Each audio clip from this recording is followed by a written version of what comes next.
Good morning! Ayan guys. Ito yung pagbaba ko. Ito yung grocery. Niintay ako eh. Yan, may papaya kami. Yan. Yan yung mga sa bata. Ito yung kay amo. Iniinom. Alam mo yung yung pinipili niya yan. Zero alcohol daw. Maniwala ba kayo dyan? Ewan ko lang kung maniwala kayo. Kung hindi.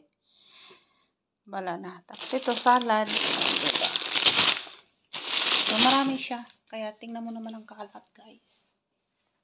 Siyempre, aayusin natin. Ayan, diba?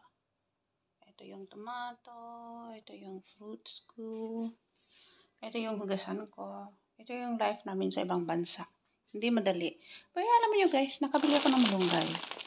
Ayan, nung napunta ako doon sa, bigay ko to sa kaibigan ko. Kasi hindi ko naman maluluto dito. Kaya mamaya bigay ko sa kaibigan ko yung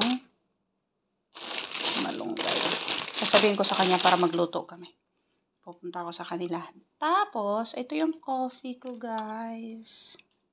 So, ganyan talaga ang buhay dito sa ibang bansa. Grabe ang hirap. Hindi madali. Kasi nga, syempre, habang ikay nagkakape, ikaday ay nag-asikaso. Ayan. Hindi yung uupo ka, tapos magkakape. Ay, naku, wala yan.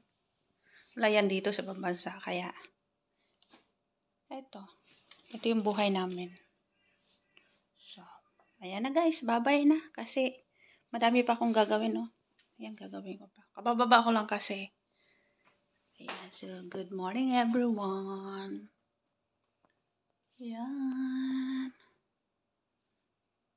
Bye-bye na guys. Later na naman.